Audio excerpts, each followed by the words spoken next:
శోధనలో రోధనలో బంధకముల నుండి విడిపించు శక్తి, వ్యాధులలో బాధలలో ఆదరించు దేవుని శక్తి. నువ్వు పరిశుద్ధాత్మకి దగ్గర అయినప్పుడు, ఆత్మ నిన్ను తాకినప్పుడు నువ్వు ఆత్మను ఆనందిస్తావు. ఇది ప్రార్థన శక్తి, ప్రార్థన శక్తి, ఇది ప్రార్థన శక్తి. నిరాశ నిస్పృహలెన్నున్నా అశాంతి ఆపదలైనను, నిరాశ నిస్పృహ. నిజముగా నువ్వు బ్రతుకును మార్చుకుంటే ఈ రోజు ఉండే లెక్క పెట్టుకుంటావు. ఆశీర్వాదాలు వస్తాయి. ఈనాడు విమోచింపబోచున్నాడు యేసు ప్రభువు, ఈనాడు విమోచింపబోచున్నాడు. ఆకాశమందున్న మన దేవుడు మన ప్రార్థన ఆలకించును. ఆకాశమందున్న మన దేవుడు మన ప్రార్థన ఆలకించును. ప్రార్థన ప్రార్థన ఇది ప్రార్థన శక్తి, ప్రార్థన ప్రార్థన ఇది ప్రార్థన శక్తి, ఇది ప్రార్థన శక్తి, ఇది ప్రార్థన శక్తి. భీమవరం పరిసర ప్రాంత ప్రజలకు శుభవార్త. ప్రార్థనా శక్తి తైలాభిషేక ఆరాధన జూన్ 22 శనివారం. సమయం ఉదయం 10 గంటల నుండి. స్థలం Nirmaladevi function hall, Juvvalapalem road, Peddameram, Bhimavaram. ప్రార్థనా శక్తి తైలాభిషేక ఆదివారపు ఆరాధన సమయం ఉదయం 8:30 గంటల నుండి. స్థలం వైస్రాయ్ గార్డెన్స్, జుబ్లీ బస్టాండ్ ఎదురుగా, సికింద్రాబాద్. ప్రార్థనా శక్తి, ప్రార్థనా శక్తి.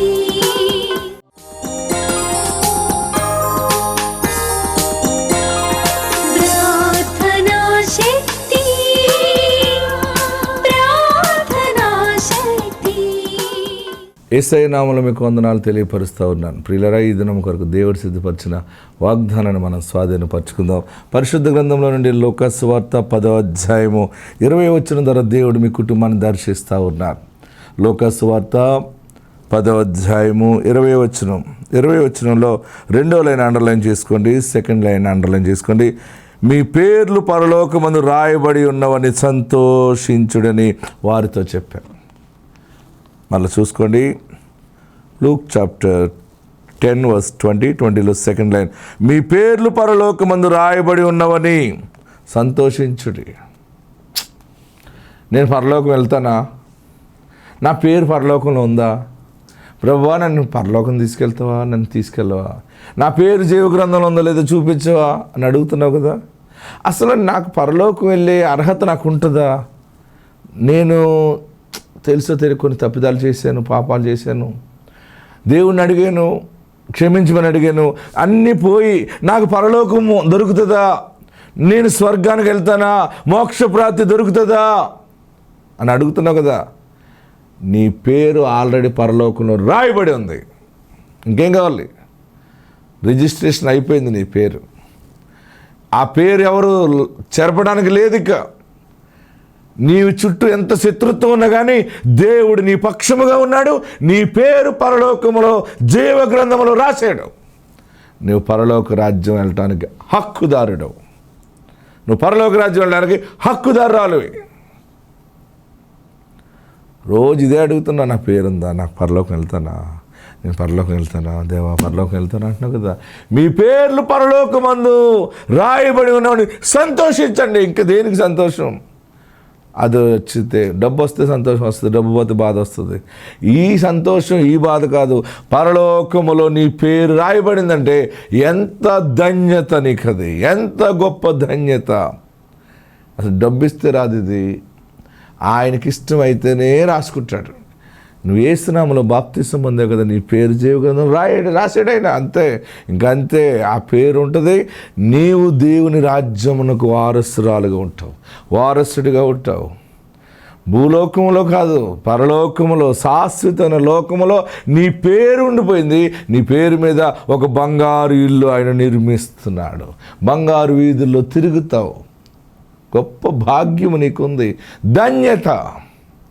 మీ పేర్లు పరలోకంలో రాయబడ్డాయి. మా ఆయన పేరు రాయబడిందండి, నా భార్య పేరు రాయబడిందా, నా పిల్లల పేర్లు, మా అల్లుడు గారు, మా కోడలు. యేసునామములో నీ కుటుంబం రక్షించబడింది కనుక నీ కుటుంబంలో సభ్యుల పేర్లు అన్నీ రాయబడ్డాయి. చాలా ప్రభువుని స్తుతించు. ఆదివారం ఆరాధనకు వెళ్ళండి. ఇంట్లో కూర్చుంటే ఆ పేర్లు అక్కడ ఉండవు. ఆరాధనకు వెళ్ళాలి. అన్నీ సౌఖ్యంగా ఉండాలి మీకు కాదు. ప్రతి ఆదివారం దేవాలయానికి వెళ్ళాలి. కుటుంబం అంతా దేవుని స్తుతించాలి, వాక్యం వినాలి. మీకు దగ్గరగా ఉన్న యేసుక్రీస్తు ప్రార్థనా మందిరాలు ఎక్కడున్నా, యేసయ్య నామములో భజన జరుగుతున్న ప్రతి చోటకి వెళ్ళండి. ఒక సంఘ సహవాసం కలిగి ఉండండి. మీ పేర్లు పరలోకంలో ఉన్నాయి. దేవుడు మిమ్మల్ని జ్ఞాపకం చేసుకున్నాడు. బహుగా మిమ్మల్ని ఆస్వాదించును గాక. God bless you.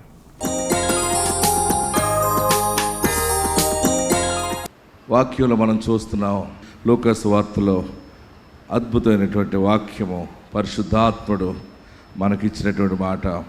మరొకసారి నేను మీకు ప్రకటన చేసి మిమ్మల్ని దీవించాలని, యేసయ్య నామములో దీవెన ప్రకటించాలని చెప్పి నేను మీ ముందు నిలిచి ఉన్నాను. చూడండి, 3వ అధ్యాయము 6వ వచనంలో 5వ మాట మరలా నాతో చెప్పండి. ప్రతి పల్లము పూడ్చబడును. అలాగా గట్టిగా చెప్పాలి. ప్రతి పల్లము పూడ్చబడును, ప్రతి కొండయు మెట్టయు పల్లము చేయబడును. వంకర మార్గములు తిన్ననివగును, కరుకు మార్గములు నున్ననివగును. సకల శరీరులు దేవుని రక్షణ చూతురు అని అరణ్యములో కేకలు వేయుచున్న ఒకని శబ్దమని ప్రవక్త యెషయా వాక్యముల గ్రంథమందు రాయబడినట్టు ఇది జరిగెను. ఈరోజు ప్రత్యేకంగా పరిశుద్ధాత్ముడు మీ అందరికీ ఇస్తున్న గొప్ప ఆశీర్వాదం ఏంటంటే, ప్రతి పల్లము పూడ్చబడును. ప్రతి పల్లంలో పడిపోయాను, నేను గోతులో పడిపోయాను, అప్పుల్లో పడిపోయాను, రోగంలో పడిపోయాను, పెళ్లి చేసి పడిపోయాను, పెళ్లి చేసుకుని పడిపోయాను, నేను ప్రేమించి పడిపోయాను. రకరకాలుగా పడిపోతాం. కొన్ని సమయాల్లో మనల్ని ఎవరు లేవనెత్తలేకుండా ఉంటారు. నిన్ను బ్రహ్మదేవుడు కూడా రక్షించలేడంటారు కొంతమంది. కానీ ఆ బ్రహ్మ ఎలాగున్నా కానీ ఆ బ్రహ్మకు మించిన బ్రహ్మ క్రీస్తు అనేటువంటి గొప్ప లోక రక్షకుడు నిన్ను పల్లము నుండి పైకి లేవనెత్తువాడు. ఆమేన్. మనకున్న అప్పులు బాధల గురించి ఏమంటారంటే, మీ అప్పులు ఈ లోకంలో ఎవడో తీర్చలేడు, మీ బ్రతుకంతే. కానీ ఆశీర్వాదము మీరు ఈరోజు గుండె నిండా పెట్టుకుని వెళ్తారు.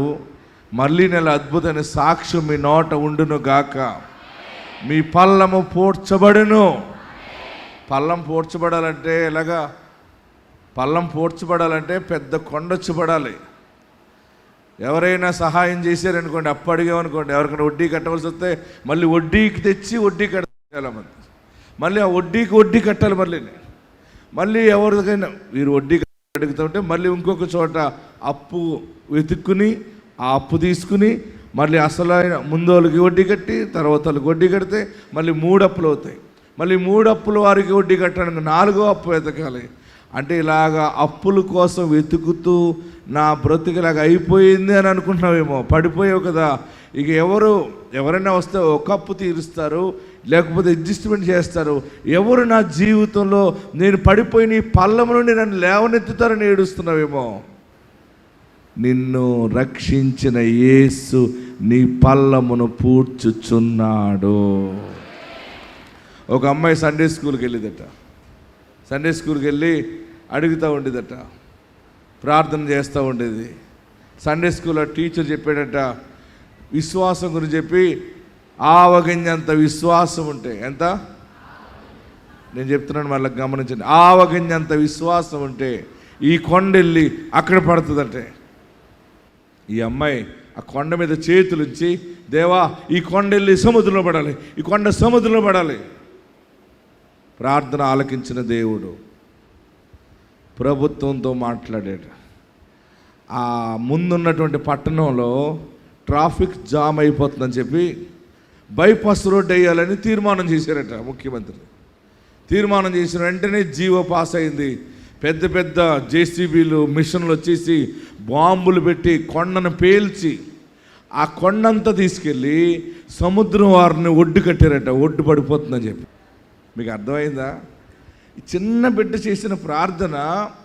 ఆశ్చర్యం ఏంటంటే గవర్నమెంట్కి ఆలోచన వచ్చింది, ఇలాగ రూట్ ఇలాగిస్తే బైపాస్ రోడ్డు వెళ్ళిపోద్ది కదా, ట్రాఫిక్ ప్రాబ్లం ఉండదు కనుక, కొండ అడ్డు ఉంది కానీ ఈ కొండ తీసి సముద్రం వారిని ఆ షిప్ యార్డ్ దగ్గర ఒడ్డు పడిపోతుంది కనుక అక్కడ వేసేయండి అని చెప్తే వెంటనే ఆ బాంబులు పెట్టి కొండను పేల్చి ఆ కొండను తీసి సముద్రంలో పట్టేశారు. దేవుడు వస్తాడు, కొండ తీసి కొండ పెడతాడు కాదు. మన విశ్వాసము, మన నమ్మకము, మన ప్రార్థన జీవితంలో దేవుని క్రియ మన దగ్గరున్న వారి ద్వారానే కార్యం జరిగిస్తాడు. ఆమేన్. ఆశ్చర్యం ఏంటంటే నీ దగ్గర ఏది ఉందో దానినే అభివృద్ధి పరుస్తాడు ఆయన. 5 రొట్టెలు 2 చిన్న చేపలు చిన్నపిల్లలు తెచ్చిన దానినే యేసయ్య ఆశీర్వదించి 5,000 మందికి పైగా పంచిపెట్టగా 12 గంపలు మిగిలినాయి. ఆమేన్. నీ పల్లము పూడ్చబడుతుంది, నీ భర్త మారుతాడు, నీ భార్య మారుతుంది, నీ పిల్లలు, నీ స్థితి అంతటిని దేవుడు పైకి హెచ్చించునుగాక. మరి విశ్వాసము నీకుందా? ఆవగింజంత విశ్వాసం ఉందా? విశ్వాసము యేసు నామములో ఉండాలి. హల్లెలూయా. ఈరోజు మీరు గుర్తుపెట్టుకోండి, ఇల్లు సగంలో ఆగిపోయింది, ఈ పని అయిపోయింది, ఆగిపోయింది, అది ఆగిపోయింది అంటున్నాం కదా. ఒక ప్రవక్తగా వచ్చిన నా ద్వారా దేవుడు ప్రకటిస్తున్న మాట, నీ పల్లము పూడ్చబడును, నీ పల్లము పూడ్చబడును, నీ వ్యాపారము పూడ్చబడును, నీ ఇల్లు దీవెనగా మారును, నీ ఇంటికి రక్షణ కలుగును. హల్లెలూయా. రెండవది మాట ఏముందంటే, ప్రతి కొండయు మెట్టయు పల్లమగును. నిన్ను పైనుండి ఎగతాళి చేస్తున్నావు చూసావా? నీవు ఎదుగుదల లేకుండా నీకు అడ్డుపడుతున్నావు చూసావా? వాళ్ళందరినీ తీసుకొచ్చి పల్లంలో పెట్టి నిన్ను పైకి తీసుకొస్తాడు. అది యేసయ్య ఘనత. ఆమేన్. మూడోది, వంకర మార్గములన్నీ తిన్ననిగా అవును. నీ జీవితంలో, నీ కుటుంబంలో ఏది వంకరగా ఉన్నాయో అవన్నీ సెట్ అవుతాయి అన్నమాట. హల్లెలూయా, హల్లెలూయా. మొన్న ఒక ఆమె అంది, మా ఆయన అండి నన్ను వదిలేసి ఇంకో చోట ఉంటున్నాడండి అంది. అక్కడెవరున్నారని నన్ను, అక్కడ ఒక ఆమె ఉందంటండి, ఆమె దగ్గరే ఉంటున్నాడండి అంది. ఇప్పుడు ఏంటి నీ బాధ అన్నాను. బాధ అంటారు ఏంటండి, నా భర్త కదండి బాబు, మా ఇంటికి రావాలంటే పోతున్నాడండి అంది. అంటే మార్గం వంకర మార్గం అయిపోయి వెళ్ళిపోతున్నాడు, అక్కడే ఉంటున్నాడండి. అన్నీ పెడుతుంది ఆమె, అక్కడే ఉంటున్నాడు. మరి చెప్పేవా వెళ్ళొద్దని? చెప్పానండి, నేను అటే పోతాను అంటున్నాడండి. ఇంకెవరికి చెప్పుకోవాలి అర్థం కాక మీకు చెప్తున్నానండి అంది. సరే ఇప్పుడు ఏం చేయమంటావు నన్ను? నా భర్తను మార్చండి బాబు అంది. సరే అని, ప్రభువా ఇక మీదట అటు వెళ్ళకుండా చెయ్యి, భార్య మీద ప్రేమ దయచేయి, వంకర మార్గం సెట్ చేయని ప్రార్థన చేశాను. ఆమె పోయింది. 10,000 అన్నాను. అయ్యగారండి టీవీకి స్పాన్సర్ అండి అంది. మరి నీ భర్త సెట్ అయ్యాడా అన్నాను. 4-3 రోజులు కొంచెం భోజనం అయితే లేదు, బెంగెట్టుకున్నాడండి. ఇప్పుడు చక్కగా టైంకి ఇంటికి వచ్చేస్తున్నాడండి అంది. హల్లెలూయా, హల్లెలూయా. వంకర మార్గాలు ఏమవుతాయి? గట్టిగా చెప్పరే. వంకర మార్గములు తిన్నవిగా ఉంటాయి. తర్వాత కరుకు మార్గములు నునుపుగా ఉంటాయి. పనులు జరగట్లేదు, గర్భం రావట్లేదు, యూట్రస్లో ప్రాబ్లం ఉంది, అక్కడ ప్రాబ్లం ఉంది, ఇక్కడ ప్రాబ్లం ఉంది, వచ్చిదేనండి దగ్గర దాకా వచ్చి ఆగిపోయిందండి, అర్రే అర్రే అర్రే అనుకుంటున్నావు కదా. ఇక నీ మార్గములన్నీ సరళమవుతాయి, ప్రతి పల్లము పోడ్చబడుతుంది, ప్రతి కొండయు ప్రతి మెట్టయు పల్లమవుతుంది. నీ మార్గములు అడ్డు లేకుండా దేవుడు చేస్తాడు. హల్లెలూయా, హల్లెలూయా. ఏ తెగులు నీ గుడారమందు సమీపించదయ్యా, అపాయమేమి రానే రాదు, రానే రాదయ్యా. అందరూ పడదాం. ఏ తెగులు నీ గుడారమందు సమీపించదయ్యా, అపాయమేమి. పాడదండి ఇంకా గట్టిగా. లలలా లలలా లలలా లలలా లలలా లలలా గట్టిగా. లలలా లలలా. ఏ తెగులు నీ గుడారమందు సమీపించదయ్యా, అపాయమేమి రానే రాదు, రానే. పడండి. ఏ తెగులు ఇంకా గట్టిగా. అపాయమేమి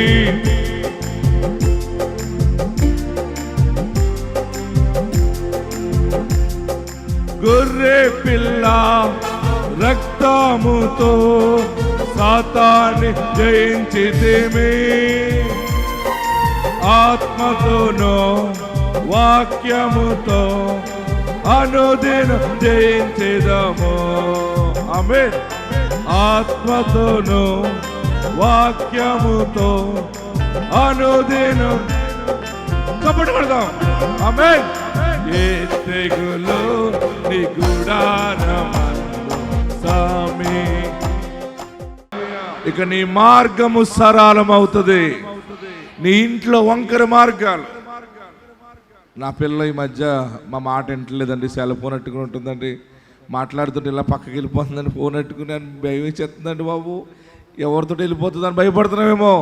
పిల్లను కూడా దేవుడు వంకర నుండి లెవెల్ చేస్తాడు. నీ బిడ్డని దుష్టుడు ముట్టుకోడు. ఆమేన్. నీ కుమారుని దుష్టుడు ముట్టుకోడు.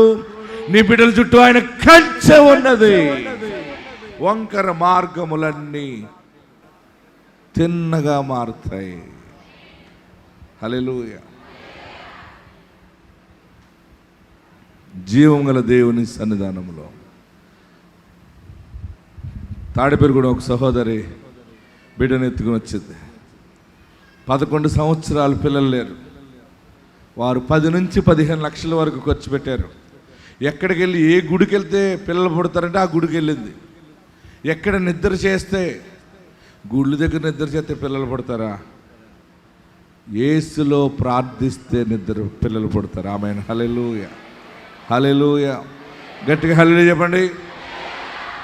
పిల్లలు లేరంటే అక్కడికి వెళ్తే పుడతారట, ఎక్కడికి వెళ్తే పుడతారట. అన్నీ తిరిగి తిరిగి చివరికి ప్రార్థనా శక్తికి వచ్చారు. మన ప్రార్థనా శక్తిలో 5,000 మందికి పైగా దేవుడు గర్భఫలాలు ఇచ్చాడు. ఎంతమంది? గట్టిగా చెప్పాలి. 5,000 మందికి పైగా పిల్లలు పుడుతూనే ఉన్నారు. కానీ చాలామంది గర్భిణీలుగా వస్తున్నారు. మొన్న ఈ ఒంగోలులో ఒక ఆమె సంచిలో 3 వేసుకొచ్చింది. ఏంటమ్మా అన్నాను. నా సంచిలో 3 ఉన్నారండి. అంత ఎక్కడ ఈ సంచి అంటే గర్భసంచి పొట్టలోపట. ఎవరు చెప్పారు నీకు? డాక్టర్ చెప్పాడండి స్కాన్ చేసి. ప్రియులరా, ఇక్కడ ఈ సహోదరి వచ్చింది గర్భఫలం కొరకు ప్రార్థన చేసాం. దేవుడు అద్భుతమైనటువంటి మగబిడ్డనిచ్చాడు. చూడండి ఆ సాక్ష్యాన్ని. వీరు పోతవరం నల్లజర్ల నుంచి ఇక్కడ తాడేపల్లిగూడెం తైలాభిషేకానికి వచ్చారు. వీరు 2022 సెప్టెంబర్ నుంచి ఇక్కడ తైలాభిషేకానికి వస్తూ ఉన్నారు. వారు వివాహం జరిగి 11 సంవత్సరాలు అయింది. అయినా గర్భఫలం లేదు. వాళ్ళు చేయని ప్రయత్నం అంటూ లేదు, తిరగని హాస్పిటల్ అంటూ లేదు. దగ్గర 10 నుంచి 15 లక్షల వరకు వాళ్ళు ట్రీట్మెంట్స్కి ఖర్చు పెట్టారు. ఎన్నో గుళ్ళు, దేవాలయాలు, ఎన్నో వాళ్ళు తిరగని చోటు అంటూ లేదా గర్భఫలం కోసం వాళ్ళు ఎన్నో ప్రయత్నాలు చేశారు. చేసి ఇంకా విసిగిపోయారనమాట. విసిగిపోయినప్పుడు వారి చుట్టాల ఒక వ్యక్తి ద్వారా ఇలా తైలాభిషేకం జరుగుతుంది, దైవజనులు ఫలం ఇస్తే పిల్లలు పుడుతున్నారని శ్రీనివాస్ గారి తల్లి గారికి చెప్పడం జరిగినప్పుడు వారు విశ్వాసంతో ఇక్కడ తైలాభిషేకానికి తీసుకొచ్చినప్పుడు దైవజనులు ప్రార్థన చేసినప్పుడు మొదటిగా తను కన్సీవ్ అయినా కూడా తన ముక్కుకి ఆపరేషన్ చేయించుకోవడం వల్ల దాని ఎఫెక్ట్స్, మెడిసిన్ ఎఫెక్ట్ కడుపులో ఉన్న బేబీకి జరగడం 6వ నెలలో తను అబార్ట్ అయిపోయిన తర్వాత మళ్ళీ 1 నెలకే తను గర్భం ధరించడం జరిగింది. తన గర్భం ధరించిన తర్వాత కూడా తన గర్భంలో ఉన్న బిడ్డకి కిడ్నీ ప్రాబ్లం ఉందని ఒకసారి వెళ్తే 2 కిడ్నీలు వాపు ఉన్నాయని చెప్పడం జరిగింది. అలానే మళ్ళీ వెళ్తే 1 కిడ్నీ ప్రాబ్లం ఉందని చెప్పారు. కానీ దైవజనుల దగ్గరికి వచ్చి చెప్పారు, ఇలా అంటున్నారని చెప్పినప్పుడు దైవజనులు ప్రార్థన చేసి ఎటువంటి ప్రాబ్లం లేకుండా ఆరోగ్యంగా పుడతాడని చెప్పినప్పుడు దైవజనులు ప్రార్థన చేస్తున్న విధంగా దేవుడు కార్యం చేసి చక్కటి ఆరోగ్యమైన కుమారుని వారికి అనుగ్రహించారండి. వివాహం జరిగిన 11 సంవత్సరాలకి ఎన్నో ప్రయత్నాలు, ఎంతో డబ్బు ఖర్చు పెట్టి ఐవీఎఫ్ ట్రీట్మెంట్ ఇవన్నీ చేయించుకున్నా కూడా జరగని కార్యం తైలాభిషేకానికి వచ్చి దైవజనులతో ప్రార్థన చేయించుకున్న తర్వాత దేవుడు వారి పట్ల కృప చూపించి చక్కటి ఆరోగ్యమైన కుమారుని వారికి అనుగ్రహించారు. దేవుడు వీరి జీవితంలో హల్లెలూయా. గర్భఫలము దేవుడు చక్కని మగబిడ్డని తీసుకొచ్చి ఇచ్చేటానికి వారు అద్భుతమైన సాక్షి. మీరందరికీ దేవుడు ఈ దినం ఇచ్చిన ఆశీర్వాదం ఏంటి చెప్పండి? మీ కుడి చేతుల పైకెత్తి గుప్పుడు మూసి ప్రతి పల్లము పోడ్చబడును. గట్టిగా చెప్పాలి. నా యేసయ్య నాకు ఇచ్చిన వాగ్దానము, నా ప్రతి పల్లము ఆయన పూడ్చును, నా ప్రతి సమస్య ఆయన తీర్చును. ఆమేన్. అందరూ లేచి నిలబడండి, కళ్ళు మూసుకురండి. ప్రతి పల్లము పోడ్చబడును, ప్రతి కొండయు ప్రతి మెట్టయు పల్లము చేయబడును, వంకర మార్గములు తిన్ననివిగా మారును, కరుకు మార్గము నునుపుగా మారును. ఎక్కడున్నవారు అక్కడ లేచి నిలబడి 2 చేతులు ఆకాశం వైపు చాపి, నాతో మాట్లాడినందు నీకు వందనాలు. నా దీనస్థితిని జ్ఞాపకం చేసుకున్నావా బాబు? నా పల్లము పూడుస్తావా? ఎవరున్నారు? ఎవరు వచ్చి తీరుస్తారు? ఎవరు నా బిడ్డ పెళ్ళికి సహాయం చేస్తారని ఏడుస్తున్నావా? ఎవరు నా అప్పుల్లో బాధ్యత తీసుకుంటారు? నేను తరం పడుతున్నాను, నాకు రోగముతో నేను పడిపోయాను, నా రోగమును నన్ను ఎవరు బాగు చేస్తారు? నేను అన్ని ప్రయత్నాలు చేశాను, అన్ని తిరిగాను, నా జీవితంలో నాకు శాంతి లేదు అని అనుకుంటున్నావా? యేసు నీ కోసమే మాట్లాడుతూ ఉన్నారు. యేసయ్య నిన్ను ప్రేమిస్తున్నాను. దేవునికి విరోధంగా ఏదైనా చేస్తుంటే క్షమించు బాబు అని అడుగు. యేసయ్య నా పాపాలు క్షమించు, నిన్ను రక్షకుడిగా అంగీకరిస్తాను, నా గుండె నిండా నిన్ను పెట్టుకుంటాను బాబు. నీవు తప్ప నాకు ఎవరు వద్దు. ఈ లోకములో నీవు నాకు కావాలి, నీ రక్షణ నాకు కావాలి. అందరూ చేతులు దించండి, నమస్కరించండి, తలలు పైకెత్తండి. నీ మనసు దేవుడికి ఇస్తావా? నీ హృదయంలో దేవునికి చోటిస్తున్నావా? ఇంకా నీవు త్రాగుడికి బానిసగా ఉన్నావా? వ్యభిచారానికి బానిసగా ఉన్నావా? దొంగతనానికి బానిసుడిగానే ఉన్నావా? వద్దు. దేవుడు నీకు కావాలి అంటే ఈ క్షణమే నీ పాప స్థితిని విడిచిపెట్టే యేసు వైపు చూడు. మనసుకు శాంతి దొరుకుతుంది. అన్నీ తెలిసిండు కూడా వాక్యానుసారంగా జీవించలేకపోతున్నావా? పరిస్థితులు నీకు అనుకూలంగా లేవని ఏడుస్తున్నావా? ఆయన నిన్ను జ్ఞాపకం చేసుకున్నాడు, నిన్ను ప్రేమిస్తూ ఉన్నాడు. ఆయన నిన్ను అనాథగా విడువడు. ఆయన నిన్ను అనాథగా విడువడు. యేసు నిన్ను ప్రేమించుచు నా పాపాలు క్షమించు బాబు. ప్రార్థన చేయి, నన్ను నీతివంతునిగా తీర్చు, నీ రక్షణ దయచే. వంకర మార్గాలు నా ఇంట్లో నుంచి కొట్టివేసినందుకు నీకు వందనాలు. కరుకు మార్గములు నున్ననివిగా చేసినందుకు నీకు వందనాలు. నా ప్రతి పల్లము పూడ్చబడును అన్నావు. నువ్వు మాట ఇచ్చేవు చాలు బాబు, నువ్వు తీరుస్తావు. పడిపోయిన నా పల్లపు స్థితిని మెరకగా మార్చి, ఆ మెరకని కొండగా మార్చి, ఎక్కలేనంత ఎత్తైన కొండపైకి ఎక్కించగల సమర్థుడవు నీవు.